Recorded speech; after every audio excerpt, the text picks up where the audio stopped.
Selamat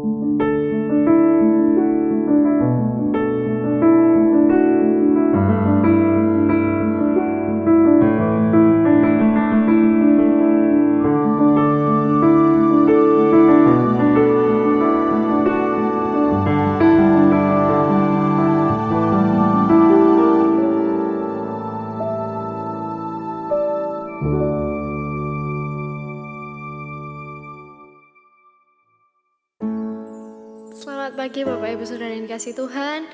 Mari pada pagi hari ini kita mau kembali sama-sama menyembah Tuhan.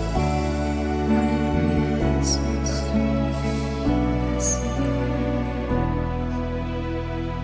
Ini hatiku menyembah-Mu, tulus dan kagum padamu Yesus. Ini hatiku tak sempurna, perlu campur tangan-Mu dalam hidupku. Hatiku mengasihi-Mu, hatiku mengasihi-Mu, hatiku ingin mengenal-Mu, ingin mengerti-Mu. Tuhan, Kau lihat isi hatiku.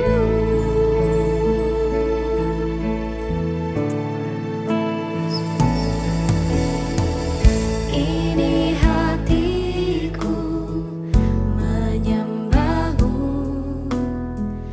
tulus dan kagum padamu Yesus. Ini hatiku tak sempurna, perlu campur tangan-Mu dalam hidupku. Hatiku mengasihi-Mu, hatiku mengasihi-Mu, hatiku ingin mengenal-Mu, ingin mengerti-Mu. Tuhan, Kau lihat isi hatiku. Kami mengasihi-Mu Tuhan.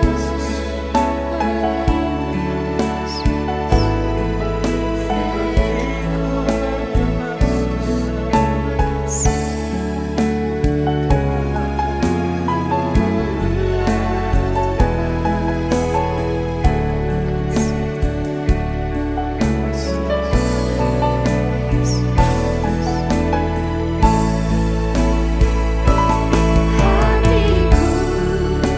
mengasihi-Mu, hatiku mengasihi-Mu,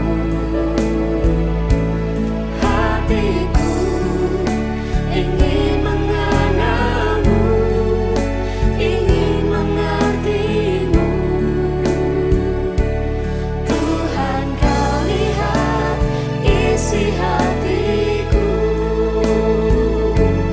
Tuhan, Kau lihat isi hatiku. Tuhan, Kau lihat isi hatiku.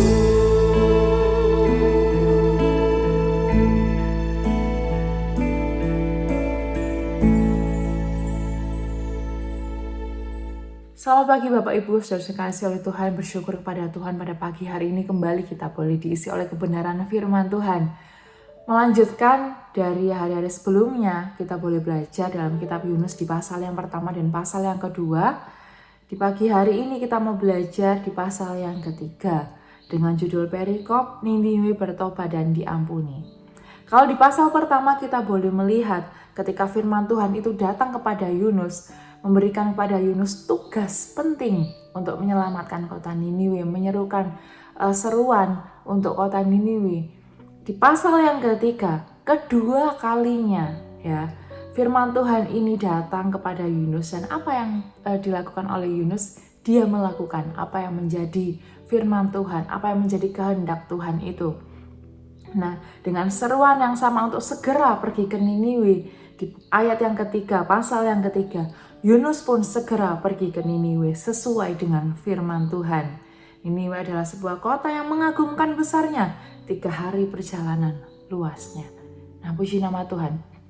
Setelah melalui banyak hal ya, ketika dia melarikan diri dari panggilan Tuhan, hingga ia kalau kita boleh baca di pasal yang pertama ayat yang ke-17, atas penentuan Tuhan datanglah seekor ikan besar untuk menelan Yunus. Yunus tinggal di dalam perut ikan itu selama 3 hari 3 malam.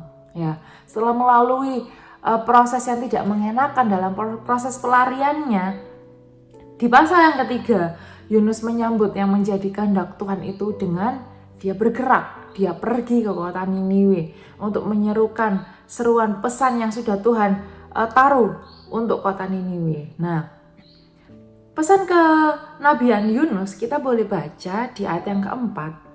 Yunus mulai masuk ke dalam kota dan berjalan sepanjang hari.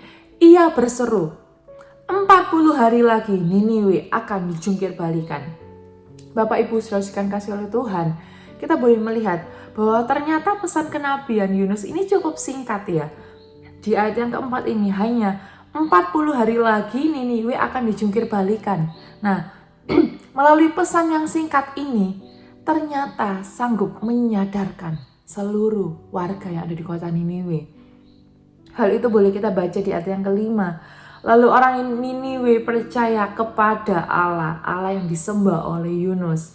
Ya, mereka mengumumkan puasa dan semuanya, baik orang dewasa maupun anak-anak, mengenakan kain kabung. Nah, dari sini kita boleh melihat ketika pesan kenabian itu mereka dengarkan, orang-orang Niniwe ini memutuskan untuk apa? Untuk percaya kepada Allah. Bahkan lebih dari itu, mereka mengumumkan untuk apa? Untuk semuanya berpuasa. Tidak hanya anak-anak, nanti kita boleh baca itu di ayat yang ke-7. Tidak hanya anak-anak dan orang dewasa, tapi juga ternak ya, hewan-hewan ternak pun ya ikut berpuasa. Nah, kita boleh baca di ayat yang ke-7. Atas perintah raja, jadi ternyata pesan ini pun juga terdengar hingga raja kota Niniwe, dan para pembesarnya diserukanlah di Niniwe maklumat ini. Manusia dan ternak, lembu dan kambing domba tidak boleh makan apa-apa, tidak boleh makan rumput dan minum air. Di ayat yang ke-8, semuanya manusia dan ternak harus berselubungkan kain kabung dan berseru sekuat-kuatnya kepada Allah. Masing-masing harus berbalik dari tingkah lakunya yang jahat dan dari kekerasan yang dilakukannya.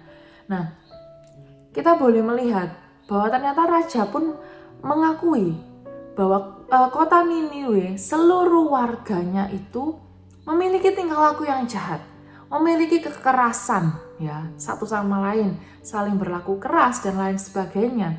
Hingga pada akhirnya dia pun menyerukan untuk, yuk mari kita sama-sama berseru sekuat-kuatnya kepada Allah dengan iman. Di ayat yang ke-9. Siapa tahu Allah akan berbalik dan menyesal serta berpaling dari murkanya yang bernyala-nyala sehingga kita tidak binasa. Nah, puji nama Tuhan. Dari orang-orang yang tidak mengenal Allah, mereka memiliki ilah-ilah lain yang mereka sembah, yang mereka percaya. Nah, pada akhirnya mereka percaya akan Allah yang disembah oleh Yunus. Ya, puji nama Tuhan. Dan di ayat yang ke-10 apa yang terjadi? Ketika Allah melihat apa yang mereka lakukan, bagaimana mereka bersungguh-sungguh percaya kepada Allah, hingga mereka berpuasa, ya, bagaimana mereka berbalik dari tingkah lakunya yang jahat, maka menyesallah Allah atas malapetaka yang akan dibuatnya terhadap mereka seperti yang telah disampaikannya. Ia pun tidak jadi melakukannya. Allah tidak jadi menjungkir balikan kota Niniwe. Puji nama Tuhan. Hal ini terjadi dari siapa? Dari seorang Yunus yang pada akhirnya dia bertobat. Ya, yang pada akhirnya dia mendengarkan apa yang menjadi kehendak Tuhan, firman Tuhan, tugas yang Tuhan berikan kepadanya untuk menyelamatkan orang-orang kota Niniwe. Kalau pada pagi hari ini kita memiliki pergumulan untuk kita menyelamatkan orang-orang yang kita kasihi, untuk mungkin kita menyelamatkan keluarga kita, untuk kita mungkin menyelamatkan teman-teman kita ya dari hal-hal yang jahat, atau mungkin ada dari mereka yang tidak percaya sama Tuhan. Bila kita penuh dengan iman, melakukan apa yang menjadi kehendak Allah, yaitu apa? Untuk kita boleh menjadi berkat, menjadi teladan melalui kehidupan kita kepada mereka. Kalau kita boleh lihat tadi, pesan kenabian Yunus ini cukup singkat, tapi cukup bisa menyentuh hati-hati orang Niniwe, bahkan raja dan pembesar-pembesarnya. Untuk apa? Berbalik dari tingkah laku mereka yang jahat. Nah, puji nama Tuhan. Pada pagi hari ini kita boleh sama-sama percaya bahwa melalui apa yang kita lakukan, orang-orang di sekitar kita, orang-orang yang kita kasihi pun bisa melihat bahwa kita memiliki Allah yang besar. Dan mereka boleh menjadi orang yang percaya, semakin setia kepada Tuhan. Dan bahkan mungkin kita juga harus memiliki iman seperti yang dilakukan oleh raja di kota Niniwe. Meskipun dia baru percaya, tapi dia percaya bahwa Allah akan berbalik dan menyesal serta berpaling dari murkanya yang menyala-nyala sehingga kita tidak binasa. Puji nama Tuhan. Di hari-hari yang akan ke depan, kita mungkin akan juga belajar ya dari kitab Yunus ini di pasal yang keempat. Bagaimana ternyata ada perubahan yang tidak diduga-duga. Nah, bila pada pagi hari ini kita boleh belajar kembali untuk kita memiliki pesan yang penting yang boleh kita berikan kepada orang-orang sekitar kita, kepada orang yang kita kasihi. Untuk apa? Untuk mereka boleh diselamatkan oleh Tuhan. Sambil kita bawa dalam doa, kita bawa dengan puasa mungkin ya, biarlah kita boleh datang dengan kesungguhan hati pada Tuhan. Untuk apa? Menyerukan keselamatan bagi orang-orang yang ada di sekitar kita. Puji nama Tuhan. Kita tutup dalam doa. Kami bersyukur Tuhan untuk firman Tuhan pada pagi hari ini. Kami percaya bahkan melalui kehidupan kami, melalui iman kami, orang-orang di sekitar kami pun akan diselamatkan oleh Tuhan. Terima kasih Bapa yang baik. Kami menyerahkan Tuhan segala pergumulan kami untuk orang di sekitar kami ke dalam tangan kasih Tuhan. Engkau Allah yang memberkati juga, Engkau Allah yang menyelamatkan. Kalau pada pagi hari ini kami boleh datang kaki Tuhan, kami boleh mendengarkan firman Tuhan. Segala apapun yang menjadi doa harapan kami sepanjang hari ini, kami serahkan ke dalam tangan kasih Tuhan. Engkau pimpin sertai kami Tuhan sepanjang hari ini, aktivitas kami dimanapun kami berada. Kami dalam penyertaan Tuhan dan dalam berkat Tuhan. Kami siap melangkah bersama dengan Tuhan hanya di dalam nama Tuhan Yesus Kristus. Haleluya. Amin.